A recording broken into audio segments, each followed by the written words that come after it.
Bonjour et bienvenue dans la cuisine des affreux. Aujourd'hui, je vous propose de cuisiner un des 7 mollets légendaires.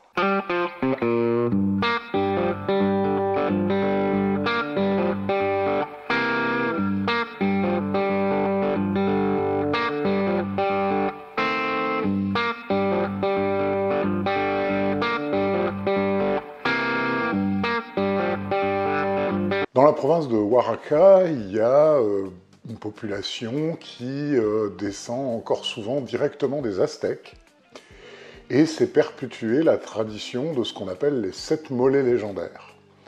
Aujourd'hui, on va faire un de ces 7 mollets qui est le mollet negro. Alors, c'est quoi un mollet? Un mollet, c'est une sauce hyper sophistiquée, ça fait même honte aux bons français que je suis qui pensent que la cuisine française, ce sont les sauces. Il y a beaucoup d'ingrédients, donc vous trouverez la liste des ingrédients, bien sûr, dans la description, mais je ne vais pas vous faire la totalité des ingrédients. Là, on en aurait pour un petit peu longtemps.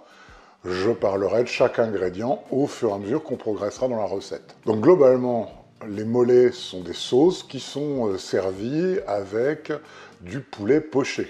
Alors traditionnellement, on prend un poulet, on le coupe en 8.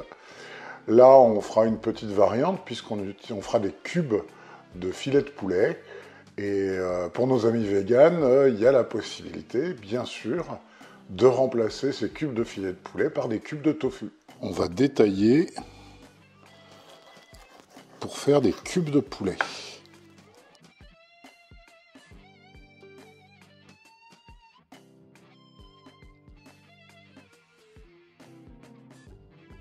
Dans 1,5 litre de bouillon de volaille, on va faire pocher les cubes qu'on a détaillés dans 5 filets de poulet pendant 30 minutes. Il y a des chefs étoilés au Mexique qui sont des spécialistes des assemblages de piments.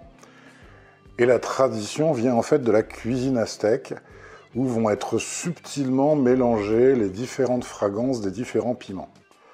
En l'occurrence, pour ce mole negro, on aura un piment ancho, 2 chipotle, 5 guajillo, 4 pasillas et 4 mulatos.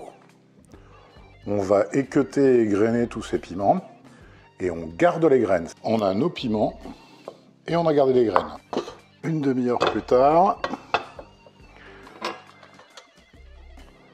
nos cubes de poulet ont poché, on les réserve et bien sûr on garde le bouillon. On peut bien sûr torréfier nos piments à sec, mais la tradition de Oaxaca, c'est de les frire dans un petit peu de saindoux.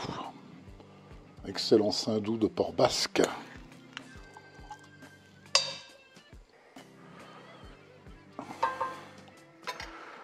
Et on veut qu'ils brunissent, pas qu'ils brûlent.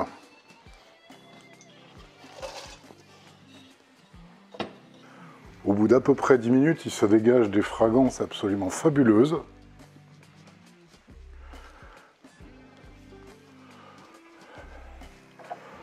On sort nos piments.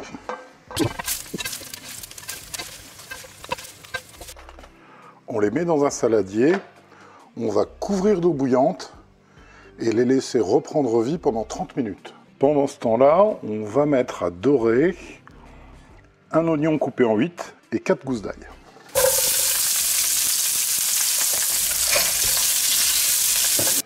On va réserver notre ail et notre oignon et on va mettre à torréfier 2 cuillères à soupe de cacahuètes crues et 2 cuillères à soupe d'amandes.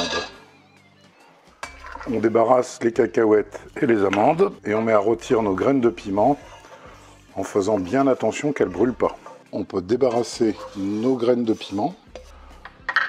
On rajoute une cuillère de saindoux.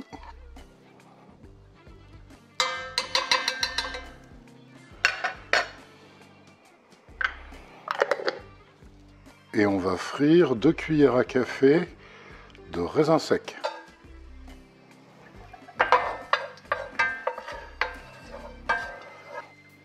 Quand ils ont repris leur forme, on va les mettre de côté et les laisser s'égoutter sur du sopalin. Et on va mettre une tranche de pain à rôtir, du pain de mie. On réserve aussi notre tranche de pain sur l'essuie-tout. Et on met à rôtir une quinzaine de tranches de bananes plantain. À nouveau, on réserve sur l'essuie-tout. On baisse le feu au maximum et on va mettre à rôtir 70 g de graines de sésame.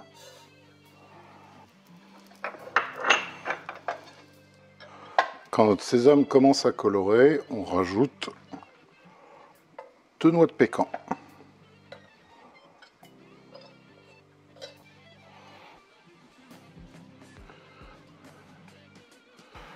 Dans une autre poêle, on va légèrement griller à sec 2 clous de girofle, 2 baies de cannelier. Si vous ne trouvez pas de baies de cannelier, vous pouvez remplacer ça par à peu près 1 cm de bâton de cannelle. Et on les fait toaster légèrement. Ensuite, on les réduira en poudre. À nouveau, le but de tout ce travail préparatoire, en fait, c'est avec la chaleur de faire exprimer au maximum les fragrances des différents éléments de ce mollet. On a fini la cuisson des éléments de notre mollet. On va pouvoir passer à la partie mélange. On va commencer par faire la pâte de piment.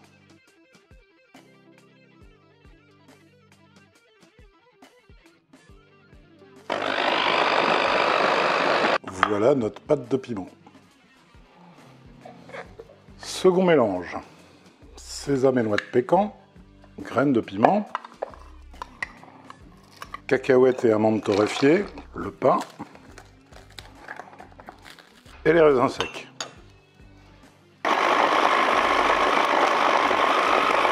Notre second mélange, la pâte de fruits secs. Troisième mélange, oignons et ail. Banane plantain. Voilà notre troisième mélange. Quatrième mélange, et oui, un quatrième mélange, 2 tomates et 5 tomatillos.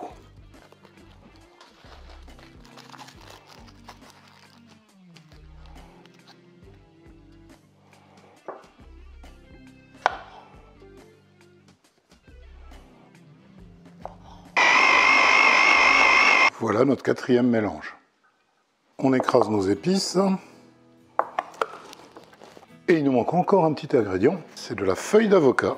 Alors à nouveau, si vous n'en trouvez pas, une feuille de laurier fera très bien l'affaire. On va juste la brunir légèrement à la flamme.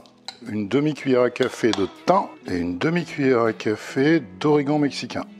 On peut passer à la phase finale, la cuisson de la sauce. De retour au fourneau, une cuillère de saindoux. On va commencer par sécher notre pâte de piment. On rajoute notre mélange tomate-tomatillo.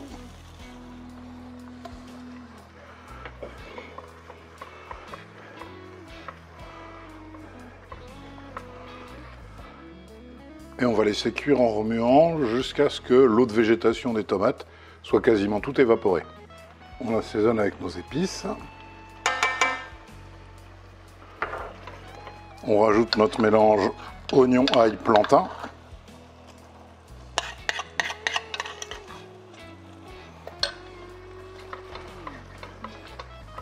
Notre purée de graines, de thym et l'origan mexicain. Et on rajoute 2 carreaux de chocolat noir d'Ouganda à 80%. Et on va remouiller avec le bouillon de volaille pour obtenir une belle consistance de sauce. On rajoute notre feuille d'avocat et on laisse frémir pendant une dizaine de minutes. Au final, il nous restera juste à la repasser au mixeur et à dresser le plat. Mole negro Oaxaca. Évidemment, il faut un petit peu la saler. A priori, les Aztèques n'utilisaient pas trop le sel, visiblement. L'un des 7 mollets légendaires. 2 petites choses à dire sur cette sauce. En dehors du côté archéologico-anecdotique, c'est une sauce exceptionnelle. Il y a un nombre de fragrances différentes. Elle n'est pas très épicée, bien qu'on ait mis beaucoup de piment, parce qu'on a mis surtout des piments relativement doux. Mais il y a un mélange de parfums, de fragrances, c'est fabuleux. Et la deuxième remarque, et ça, Neil Young n'en parle pas dans son album Zuma, si l'Empire aztèque s'est effondré devant une poignée de ruffians dirigés par Cortés, C'est principalement parce que les Aztèques, ils n'avaient pas le temps de se battre, il fallait qu'ils fassent des mollets. C'est pas la recette hyper simple, je le reconnais. Mais j'espère qu'elle vous a intéressé, qu'elle vous a amusé, voire qu'elle vous a mis de l'eau à la bouche. Si vous avez l'occasion, essayez-la. Et d'ici là, pensez à vous abonner, à liker, à partager. Il nous reste encore 6 mollets légendaires à explorer.